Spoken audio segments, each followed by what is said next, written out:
Welcome to Channel Prime. Minister Mark Carney just dropped one of his boldest reality checks yet, right in America's own backyard.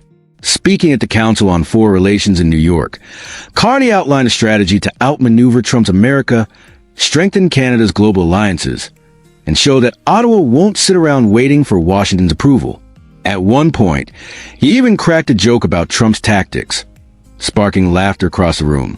But behind the humor was a pointed message. Global power is shifting, and Canada intends to help lead that shift. Carney didn't just speak in broad strokes. He laid out a plan. He called Trump's trade war a rupture, but also a wake-up call. Canada, he argued, use that shock to move fast, reset its priorities, and build resilience. His three-pillar strategy was clear. Build strength at home, diversify abroad, and defend Canadian values. That meant cutting barriers to interprovincial trade, doubling defense spending, and making big bets on technology. And he didn't stop there. Carney reminded the audience that while Washington has turned inward, Canada has been expanding outward, signing major deals with Europe, deepening trade with Mexico under USMCA, and pursuing aggressive strategies across Asia. The message was unmistakable. New alliances are being built without waiting for U.S. permission. To drive the point home, Carney used facts that couldn't be ignored. Canada is the largest per capita contributor to Ukraine. It controls 40% of the world's mining companies. It's doubling its defense budget, and it's at the forefront of climate solutions. No chest thumping, no bluster, just evidence that Canada is charting its own course. This wasn't just another speech. It was a statement of independence delivered on U.S. soil. For Canadians, it's a moment of pride. For Americans, especially Trump's camp, it's a warning. And for the world, it's proof that Canada's Prime Minister is stepping onto the global stage as a leader to watch. Then came the strategy. Carney described Trump's trade war as a rupture, but also as a wake-up call that forced Canada to move quickly and reset its priorities. Instead of retreating, Ottawa treated the shock as an opportunity to rethink how the country positions itself on the global stage. His plan rested on three clear pillars: build strength at home, diversify abroad, and defend Canadian values.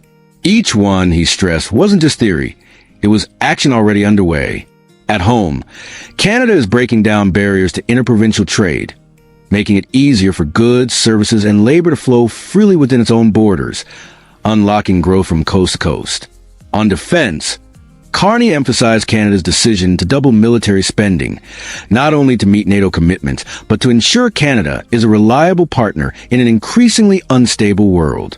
And in technology, he pointed to bold investments in innovation, AI, and clean energy as the backbone of future prosperity. The message was unmistakable. While Trump's America wastes energy picking fights and building walls, Canada is focused on building capacity, resilience, and influence. Carney was making it clear. The true long game isn't about outshouting rivals. It's about outlasting them. I end one of the lighter yet telling moments. Carney took a jab at Trump's trade tactics, pointing out how tariffs backfired and only pushed Canada to accelerate diversification.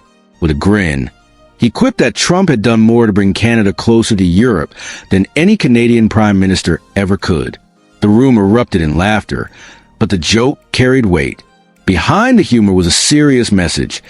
Trump's attempt to isolate Canada had the opposite effect.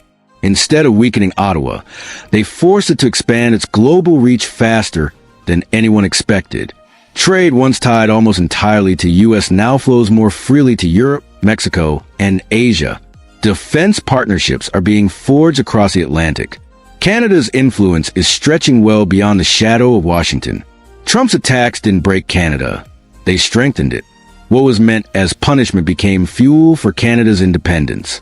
And Carney, standing on American soil, made sure everyone in that room understood it. Carney then zoomed out to the bigger picture. He highlighted Canada's expanding partnerships, finalizing a sweeping economic and security deal with the EU, moving toward full membership in Europe's defense framework, and pushing ahead with deeper trade ties under USMCA with Mexico.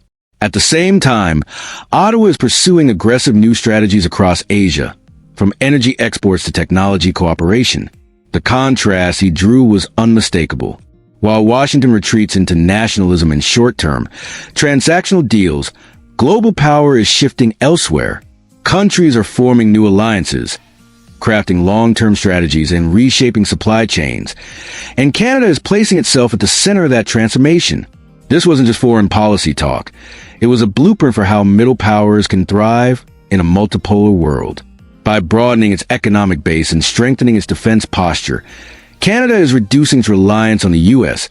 and gaining a louder voice on the world stage. Delivered in New York, the message doubled as a warning. If America keeps looking inward, it will not only lose influence abroad, it will watch allies like Canada build futures without waiting for Washington's approval. Carney closed with a reality check grounded in facts.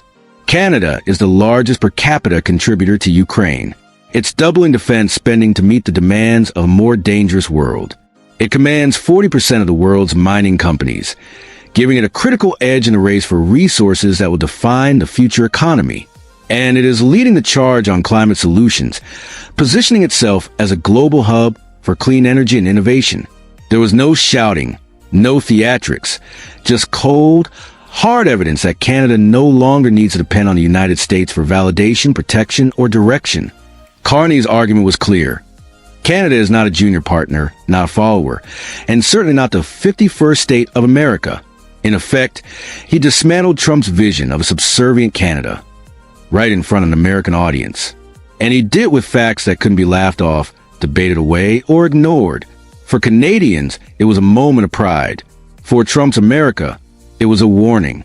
And for the rest of the world, it was a reminder that Canada's Prime Minister is emerging as one of the most capable and respected global leaders of our time.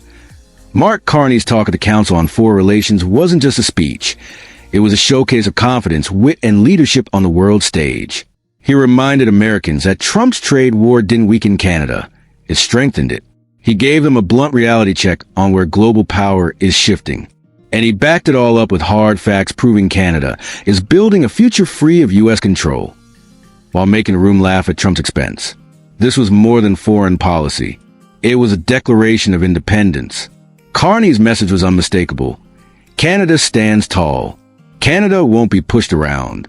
Canada will chart its own course. For Canadians, it was a moment of pride, a reminder that their country can lead with both strength and vision. For Americans, especially Trump's camp, it was a warning